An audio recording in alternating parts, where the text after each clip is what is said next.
সর্বপ্রথম রাসূল পাক সাল্লাল্লাহু আলাইহি ওয়াসাল্লাম যখন দ্বীনের দাওয়াত নিয়ে গেলেন তখন মার খেয়েছেন, কিন্তু পাশে থেকে নিজের স্ত্রী তাকে সাহস জুগিয়েছেন। সুবহানাল্লাহ। এরকম স্ত্রী আমাদের দরকার আছে না? আল্লাহ তাআলা কবুল করেন, বলেন আমিন। আল্লাহ এরকম করে দিনের সাহায্যকারী স্ত্রী আল্লাহ আমাদের দান করেন, আমরা সবাই বলি আমিন। এরকম করে আল্লাহ তাআলার দ্বীনের দাওয়াত নিয়ে যখন রাসূল ছুটছিলেন তখন মার খেলেন। কত ব্যথা কত ভাবে সয়েছ যে তুমি তোমারই খুনের তায়েফের ভূমি, কত ব্যথা কত ভাবে সয়েছ যে তুমি তোমারই খুনের তায়েফের ভূমি, ফেরেশতা এসে যায় ধ্বংসের হুকুম, লোহমাতা মুহাম্মদ কাঁদে যে হযরত, হে আল্লাহ ক্ষমা করো এ তায়েফবাসীর, এরা বোঝেনি তো আমি যে মুহাম্মদ, হৃদয়ে মুহাম্মদ। আল্লাহ রাসূল যখন দ্বীনের দাওয়াত নিয়ে আসছিলেন, মানুষ যখন দ্বীন গ্রহণ করলো না, রাসূল সাল্লাল্লাহু আলাইহি ওয়াসাল্লাম দীর্ঘদিন এইভাবে করে 3টা বছর দ্বীনের দাওয়াত দিলেন গোপনে। এবার আল্লাহ তাআলা রাসূলকে জানিয়ে দিলেন, হে রাসূল ইযা জাআ নাসরুল্লাহি ওয়াল ফাত, আল্লাহ তাআলা জানিয়ে দিলেন হে রাসূল যখন ইসলামের বিজয় যখন আসবে তখন আপনি এরকম করে দেখবেন মানুষকে দ্বীনের ভিতরে আপনি প্রবেশ করতে দেখবেন দলে দলে। সুবহানাল্লাহি ওয়া বিহামদিহি। মানুষকে আপনি দেখবেন দ্বীনের ভিতরে প্রবেশ করতে, দলে দলে তারা ইসলামের ভিতরে প্রবেশ করবে। আপনি যে দ্বীনের দাওয়াত দিলেন, যারা দাওয়াত গ্রহণ করলো না, এইভাবে করে কি আপনি মনোক্ষুণ্ণ হবেন? আপনি কি কষ্ট পাবেন? হে রাসূল আমি আপনাকে দারোগা করে পাঠাই নাই যে মানুষকে আপনি হেদায়েত করবেন পিটায়ে, আমি আপনাকে দারোগা করে পাঠাই নাই, আমি আপনাকে সতর্ককারী করে দুনিয়ার মধ্যে প্রেরণ করেছি, আপনি সতর্ক করেন। কে হেদায়েত পাইলো কে হেদায়েত পাইলো না সেটা দেখার দরকার নাই। আপনার চাচা আপন চাচা সেও হেদায়েত পায় নাই। আল্লাহ কোরআনুল কারীমের মধ্যে সেই ঘটনা জানিয়েছেন, চাচাকে দ্বীনের দাওয়াত দিলে দাওয়াত গ্রহণ করলো না। আল্লাহ বলেন হে রাসূল আপনি মনোক্ষুণ্ণ হবেন না। ইযা জাআ নাসরুল্লাহি ওয়াল ফাত, আল্লাহ জানিয়ে দিলেন যে যখন আল্লাহ তাআলা সাহায্য যখন আসবে তখন আপনি দেখবেন ওয়া রাআইতান নাসা ইয়াদখুলুনা ফি দীনিল্লাহি আফওয়াজা, তখন আপনি দেখবেন মানুষকে দলে দলে আল্লাহ তাআলার দ্বীনের মধ্যে দাখিল হতে, আল্লাহ তাআলার দ্বীনের মধ্যে প্রবেশ করতে। এরপরে তখন আপনি কি করবেন? আপনার কাজটা তখন কি হবে? কোরআনুল কারীমের মধ্যে যতগুলো আল্লাহ তাআলা আয়াত দিয়েছেন, সূরা দিয়েছেন, এটা হচ্ছে শেষ সূরা ছিল। আল্লাহ তাআলা এই সূরার মধ্যে রাসূলকে ইঙ্গিত দিয়ে দিলেন, হে রাসূল আপনাকে আসার সময় হয়ে গিয়েছে আমার কাছে। তার মানে রাসূল সাল্লাল্লাহু আলাইহি ওয়াসাল্লাম আর বেশি দিন দুনিয়াতে থাকবেন না, তিনি চলে যাবেন। তিনি কি করবেন? তিনি চলে যাবেন, আল্লাহ তাআলার কাছে চলে যাবেন। আল্লাহ তাআলা বলেন ফাসাব্বিহ বিহামদি রাব্বিকা ওয়াস্তাগফির ইন্নাহু কানা তাওয়াবা। আল্লাহ তাআলা জানিয়ে দিলেন যখন আপনি আপনার রবের, তখন আপনি আপনার রবের হুকুমগুলো পালন করবেন, আপনি আপনার রবের তখন পবিত্রতা, আপনি আপনার রবের তখন তাসবিহ পাঠ করবেন, আপনি আপনার রবের তখন জিকির করবেন, আর আপনি আমার কাছে তখন বেশি বেশি করে ক্ষমা চাইবেন। সুবহানাল্লাহি ওয়া বিহামদিহি। যখন মানুষ ইসলামের মধ্যে প্রবেশ করবে তখন আপনি আমার কাছে ক্ষমা চান, আমার কাছে মাফ চান, আমার কাছে ইস্তেগফার করেন, জিকির করেন। আল্লাহ তাআলা কোরআনুল কারীমের মধ্যে কথা জানিয়ে দিলেন। আল্লাহ রাসূল যখন দাওয়াত দিলেন এইভাবে করে, মক্কা যখন ফতেহ হয়ে গেল, মক্কা যখন বিজয় হয়ে গেল, তখন দেখা গেল আল্লাহ তাআলা যে কথা বলছেন ইযা জাআ নাসরুল্লাহি ওয়াল ফাত, সত্যি তাই। দলে দলে মানুষ এরকম করে আল্লাহ দ্বীনের মধ্যে প্রবেশ করতে লাগলো, দ্বীনের মধ্যে আসতে লাগলো। অনেকে ছিল যারা ইসলাম ধর্ম গ্রহণ করছিল কিন্তু প্রকাশ করতে পারছিল না। যখন মক্কা বিজয় হয়ে গেল তখন আর কেউ গোপন রাখলো না, সবাই যখন প্রকাশ করে দিল যে আমি মুসলমান হয়ে গেছি, আমি একজন মুসলিম। যেমনটা ইব্রাহিম আলাইহিস সালাম বলেছিলেন। ইব্রাহিম আলাইহিস সালামকে যখন বলা হয়েছিল মূর্তির সামনে মাথা নত করো, মূর্তিকে খাইতে দাও, মূর্তিকে রব হিসেবে গ্রহণ করো, তখন ইব্রাহিম আলাইহিস সালাম বললেন وجهت وجهي للذي فطر السماوات والأرض حنيفا وما أنا من المشركين আল্লাহ তাআলা জানিয়ে দিলেন মুসা হযরত ইব্রাহিম আলাইহিস সালামের কথা আল্লাহ তাআলা জানিয়ে দিলেন তখন ইব্রাহিম আলাইহিস সালাম বললেন ইন্নী ওয়াজহাতু ওয়াজহিয়া লিল্লাযী ফাতারাস সামাওয়াতি ওয়াল আরদ আমি আমার চেহারাটাকে ঘুরিয়ে দিলাম সেই পালনকর্তার দিকে ওমা আনা মিনাল মুশরিকিন আর আমি মুশরিকদের দলভুক্ত নই সুবহানাল্লাহি ওয়া বিহামদিহি তিনি বলছেন যে আমি আমার রবের গোলাম আল্লাহ তাআলার গোলাম আল্লাহ তাআলার কাছে মাথা নত করব অন্য কারো কাছে আমি মাথা নত করব না পৃথিবী যত বড় বিপদ বাড়া মুসিবত আসুক না কেন ধৈর্য ধারণ করব রবের উপরে ভরসা করব আল্লাহ তাআলা অবশ্যই আল্লাহ তাআলা আপনাকে পথ দেখিয়ে দিবেন দুনিয়ার মধ্যে সব বিপদের মধ্যে বাড়া মুসিবতের মধ্যে আমরা পড়ি থাকি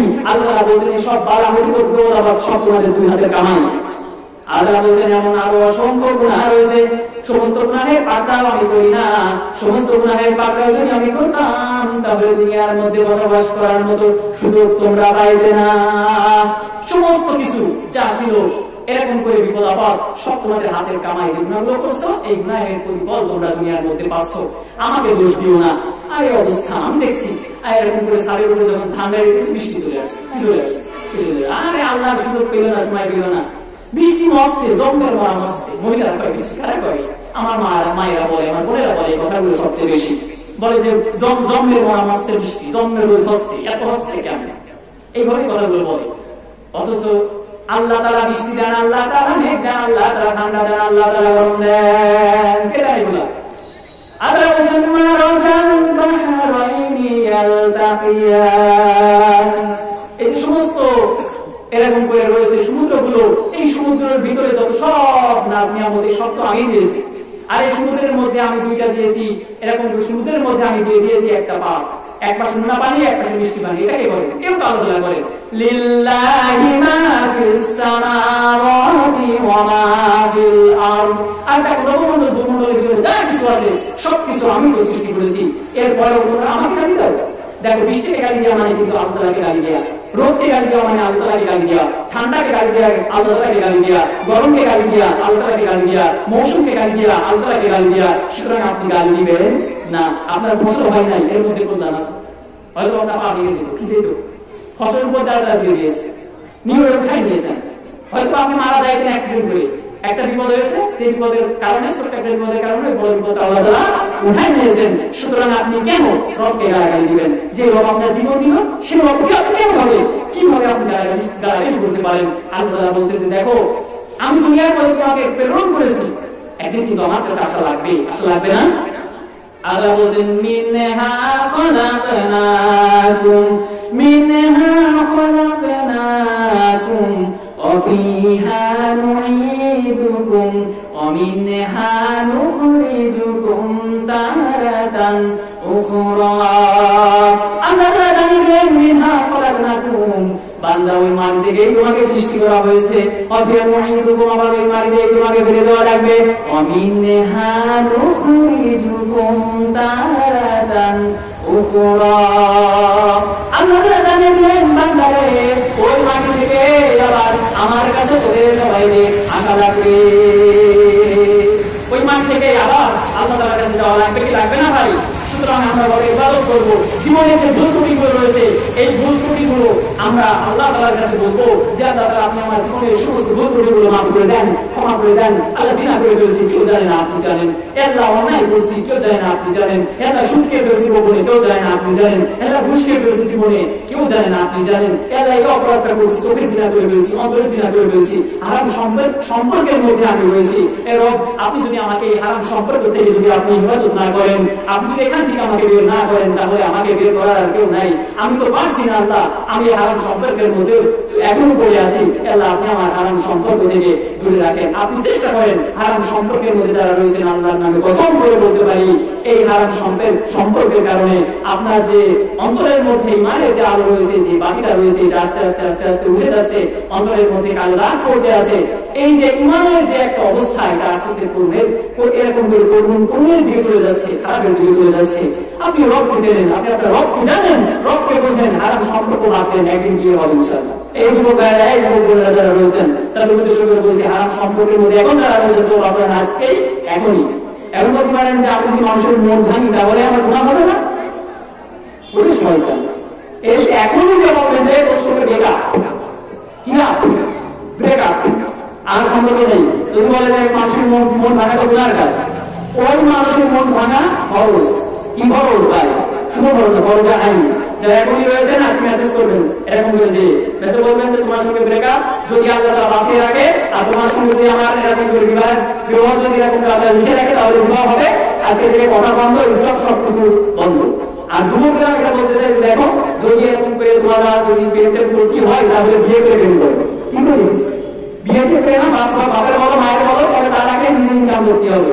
ইনকাম না করে বাপের ঘাড়ের উপরে বসা বা তারা হবে না, অত সোজা না। ইনকাম করা সে করা তোমার যে বৈশিষ্ট্যগুলো আল্লাহ রাসূল সাল্লাল্লাহু আলাইহি ওয়াসাল্লাম বলেছেন যে তোমার যে এরকম করে অর্থ ইনকাম করতে হবে, সেই অর্থ তোমার নেই, তুমি নিজেই বোঝা হয়ে বসে রয়েছো আর বাপের ঘাড়ের উপরে বোঝা হয়ে বসে রয়েছো আর একটা বোঝা নিয়ে এসে পাবো, তাই না? এই হবে না। ইনকাম করো এবং ইনকাম করে নিয়ে বাপকে বলে দেবো বাবা আমি তাকে ইনকাম করছি, বিবাহ দেবো। এখনই যদি লেখাপড়া করতে হয় লেখাপড়া করার কোনো সমস্যা নেই, বিয়ে করে নিয়ে স্ত্রীরা স্ত্রীর বাড়ি, তুমি তোমার বাড়ি, এবার ত্যাগ করে সারা দিন না সারা জীবন ত্যাগ করবে, কোনো গুনাহ নাই। এখন যারা এসেছে একমাত্র করে ব্যস্ত, পরবর্তীতে ঝাড় দিয়ে বাবা ইনশাআল্লাহ, বুঝেছো? এখন তো বুঝতে পারছি আল্লাহ তাআলা আমাদেরকে সঠিক বুঝ দান করেন। যে কথা বলবো দেখেন আল্লাহ তাআলা আমাদেরকে দুনিয়ার মধ্যে পাঠিয়েছেন তার হুকুমগুলো মেনে খাঁটি মুসলমান হয়ে যাওয়ার জন্য, ঠিক আছে না? খাঁটি মুসলমান হওয়া লাগবে না? মুসলমান যদি আমরা না হতে পারি তাহলে অবশ্যই আল্লাহ আমাদের পাঠাও করবে। मैं दूर हूँ मजबूर हूँ ऐसा ये आलम, मैं दूर हूँ मजबूर हूँ ऐसा ये आलम, दीदार दिखा दे नहीं आवाज सुना दो, जो लोग कहलाते हैं संग तेरी गली में उन लोगों को दफ्तर में मेरा नाम लिखा दो, मैं दूर हूँ मजबूर हूँ ऐसे आलम, दीदार दिखा दे नहीं आवाज सुना दो। সবাই বলেন আমিন। আল্লাহ রাসূলকে জীবনে কোনদিন দেখি নাই, সরাসরি দেখার তৌফিক হয় নাই। আল্লাহ তাআলা আমার কাছে কাজী জীবনে একবার হলেও যেন স্বপ্নের মাধ্যমে আল্লাহ তাআলা রাসূলকে দেখতে পারি। যে ভালোবাসার মধ্যে কোনো ভেজাল নাই, যে ভালোবাসার মধ্যে কোনো ভুলা নাই, সেই ভালোবাসা হচ্ছে আল্লাহর ভালোবাসা, সেই ভালোবাসা হচ্ছে রাসূলের ভালোবাসা। আমাদের ভালোবাসা করতে হবে নামাজের সঙ্গে, আমাদের ভালোবাসা করতে হবে আল্লাহ তাআলার হুকুমের সঙ্গে, আল্লাহ তাআলার মসজিদের সঙ্গে আমাদের ভালোবাসা করা দরকার। আজানের ধ্বনি যদি বাজে অন্তরে বসে থাকা যায় কি গো, বসে থাকা যায়? আজানের ধ্বনি যদি বাজে অন্তরে বসে থাকা যায় কি গো, বসে থাকা যায়? গোলার প্রেমে যেন এমন হারায়, গোলার প্রেমে যেন এমন হারায়। আজানের ধ্বনি যদি একসঙ্গে, আজানের ধ্বনি যদি বাজে অন্তরে বসে থাকা যায় কি গো, বসে থাকা যায়?